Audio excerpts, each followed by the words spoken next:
This could be the end of Moore's law, the end of the idea that the only way to build a faster chip is to make its transistors smaller.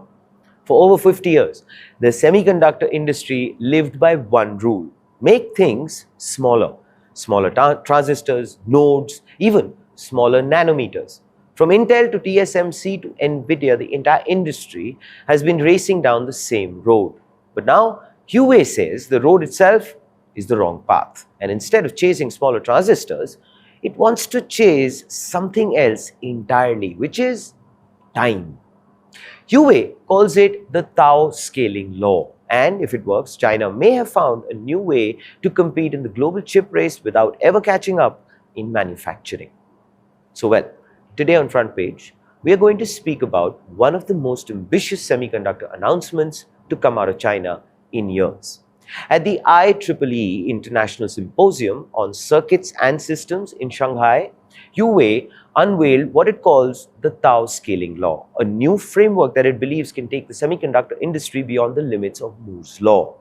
The company says future Kirin processors launching later this year will be the first chips built on this approach. And by 2031, Huawei believes it can achieve transistor densities comparable to 1.4 nanometer chips. Quite an extraordinary claim, I must say, especially from a company that remains under some of the toughest semiconductor sanctions in the world. Well, to understand this better, let us try to simplify this. For quite some time, Moore's law guided the chip industry.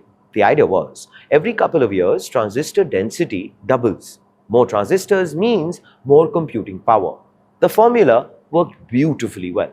Computers, phones got faster, and AI became possible. But there was a challenge. Eventually, physics fought back. When transistors became so small that the electrons started behaving unpredictably, making them smaller became incredibly difficult and incredibly expensive. Today, moving from one generation of chips to another costs tens of billions of dollars. The gains from that exercise are shrinking, and the costs are ballooning, which the industry knows. So naturally, everyone is looking for alternatives. Huawei's argument is surprisingly simple, coaxing everyone to stop obsessing over transistor size, instead focus energies on the signal travel time. So instead of asking, how small can we make this transistor, one needs to ask, how fast can information move through this system? That's where Tau comes in. Tau, of course, represented by the Greek symbol of the same, measures delay, the amount of time it takes signals to move through a chip. Huawei's belief is that reducing delay can unlock major performance gains even without relying on cutting-edge manufacturing nodes. So in other words, work smarter, not smaller. The most interesting part of the announcement is something Huawei calls logic folding. So to elaborate on this, let us think about a modern city.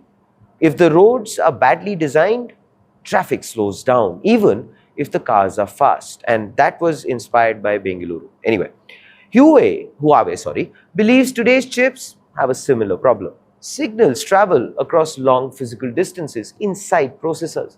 That creates delays. Logic folding attempts to redesign the internal architecture so those distances become shorter. Shorter paths, lower latency, less power wasted.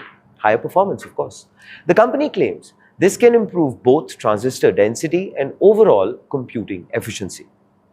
Now, here's why this kind of matters geopolitically.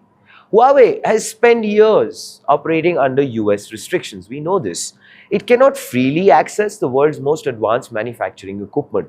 It cannot easily buy cutting-edge chips from American suppliers. And it faces barriers across the semiconductor supply chain. So, the obvious question becomes, is Tau scaling a breakthrough or is it a workaround? Because when you can't access the best manufacturing tools, the next best option is to become dramatically better at design. And that's exactly what Huawei appears to be doing. Huawei says the first Kirin chips built entirely around logic folding will launch later this year. Even more interestingly, the company claims that by 2031, it can achieve transistor densities equivalent to 1.4 nanometer processors. That statement immediately caught the industry's attention because 1.4 nanometers represents territory that even the world's most advanced chip makers are still working toward. Some critics, of course, argue this is more marketing than reality. Others point out that transistor density alone doesn't guarantee real-world performance. And of course, questions remain around power consumption, thermal management, manufacturing yields, and scalability. Those, of course, are all very fair questions.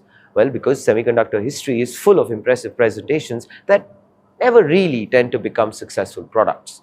This story isn't really so much about smartphones anymore, it's about AI. Every major AI breakthrough eventually hits a roadblock, which is compute. Training models requires enormous amounts of processing power. Inference requires enormous amounts of processing power as well. The world wants more AI, but the world also wants cheaper AI. If Huawei can genuinely extract more performance from mature manufacturing processes, changes the economics of computing, no? Suddenly the conversation shifts from who has the smallest node to who has the smartest architecture. And that, I believe, is a much more open competition. Here, of course, is the front page tick. So what's fascinating here is that we are actually seeing the same pattern across the entire technology industry. OpenAI has changed software by focusing on models. NVIDIA has changed computing by focusing on architecture. Anthropic, well, coding by focusing on orchestration. And now Huawei is suggesting that the future of chips may depend less on shrinking transistors and more on redesigning how they work together. Now, whether tau scaling succeeds or fails remains to be seen, but the direction is clear. The era when semiconductor progress was defined solely by nanometers is, well, starting to transform. Please do let us know what are your thoughts in the comments below. This, ladies and gentlemen, is Front Page by the AIM Network. Like, share, subscribe, and always remember, think AI, think AIM.